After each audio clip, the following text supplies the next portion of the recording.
गिबि गिबियावनो सनितपुर जिल्ला दुलाराय बर' फरायसा आफादनिफ्राय जानानै नोंथांमोननिसिमबो गाहाम हामलायनायखौ जासिबाय।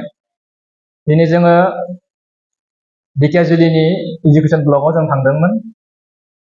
मानोना दाबावैसो पिराकाटा बगरिबारि एलपि स्कुल, जाय स्कुला माने पियर सिंगल बर' मिडियाम स्कुल, बै स्कुलाव एसे गोबाव समनिफ्राय सिंगल टिचार हिसाबै दंगासिनो दंमोन।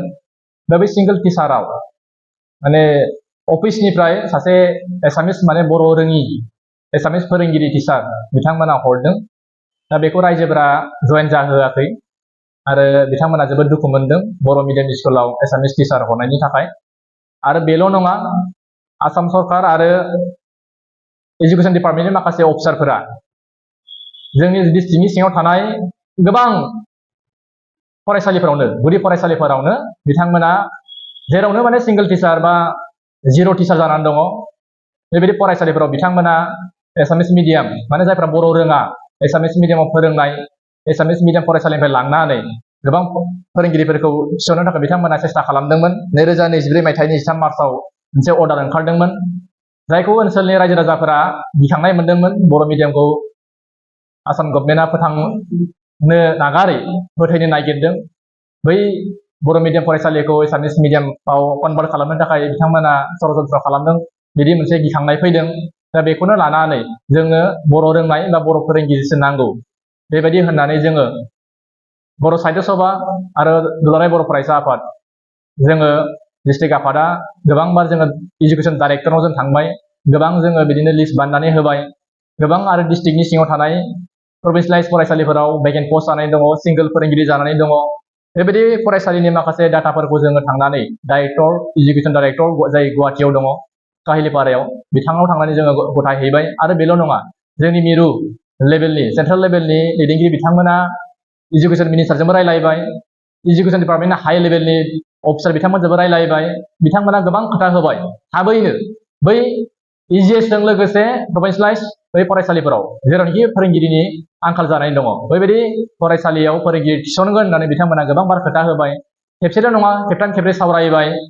दा बेयाव गोबां माइनर्सबो ओंखारबाय, नाथाय दिनैसिमबो जों समाधानखौ नुनो मोननाय जायाखै।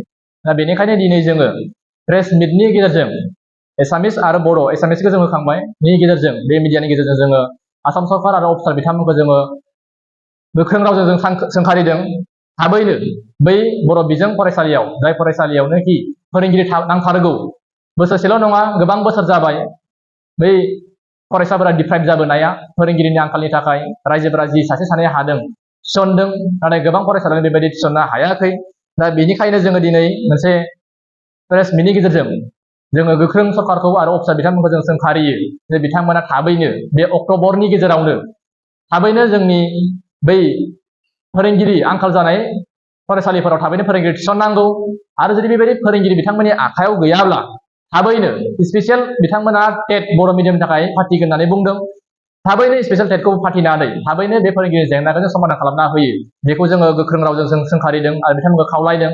जुदि थाबैनो बेखौ जुदि बिथांमोना राहा लायाबा, फोरोंगिरि थिसनाब्ला, थाबैनो जोङो फरायसाफोरखौ लानानै रायजोफोरखौ लानानै जों थाबैनो मोनसे सोमावसारनाय बे हाबाफारि जोङो लानो थाखाय जोङो थांखि लादों। दा बिनि सिगाङाव जोङो सरकारथ' जोबनोसैयानो, नै गोबां खोथा होयै होयै बिथांमोना दिनै फैबाय, जोबनोसै सरकारानो। थेवब्लाबो बे मास मोनथाम मोनब्रै जि सरकार दंबावो, बे समाव बिथांमोना जोंनि जे फरायसालिनि जि जेंना, फोरोंगिरिनि जे जेंना, बे जेंनाखौ जोङो थाबैनो सुस्रांना होनांगौ, बेखौ जोङो आसा खालामदों। आरो माखासे फरायसालियाव मिक्स मिडियाम, बे मिक्स मिडियाम फरायसालियाव बिथांमोना बर' फोरोंगिरिया जुदि रिटायार जायोब्ला, डेथ जायोब्ला, बै जायगायाव बै भेकेन्ट पस्ट जानाय फोरोंगिरिनि जायगायाव बिथांमोना बर' फोरोंगिरि हरा, बर' फोरोंगिरिनि सोलाय बिथांमोना एसामिस फोरोंगिरि टिचार बिथांमोना हरो। जायनि जाहोनाव गोबां जोंनि जिल्लानि सिङाव थानाय मिक्स मिडियाम एलपि स्कुल, जेरावनो बर' आरो एसामिस दङ, बै स्कुलाव माने बर' बिजों बा बर' मिडियामा थैलांबाय, दा सिंगल एसामिस मिडियाम जाबाय। दा बेनिखायनो बेबायदि खामानिखौ आसाम सरकारा बा अफिसार बिथांमोना बन्द खालामनांगौ आरो हायोब्ला बे मिक्स मिडियामखौ बुखावनानै एक्सट्रा माने मिडियाम खालामनांगौ, एक्सट्रा मोनसे बाउन्डारियाव बिथांमोना स्कुलखौ इस्टाब्लिश खालामनांगौ। नङाब्ला जोंनि फरायसालिफोरा जेरावनो मिक्स मिडियाम गोबाङाथ' दिनै थैनानै थांबाय, जि मोनसे मोननै थांनानै दं, बेबो माने जोबनायनि लामायावनो। दा बेनिखायनो जोङो सरकारखौ आरो अफिसार बिथांमोनखौ गोख्रों रावजों सोंखारियो जे बिथांमोना बे खामानिखौ बन्द खालामनांगौ आरो जोंनो बर' रोंनाय आरो बर' फोरोंगिरि थाबैनो जों थिसननांगौ होननानै जोङो दिनै सनितपुर जिल्ला दुलाराय बर' फरायसा आफादनिफ्राय जानानै गोख्रों रावजों सोंख्रोनाय जायो।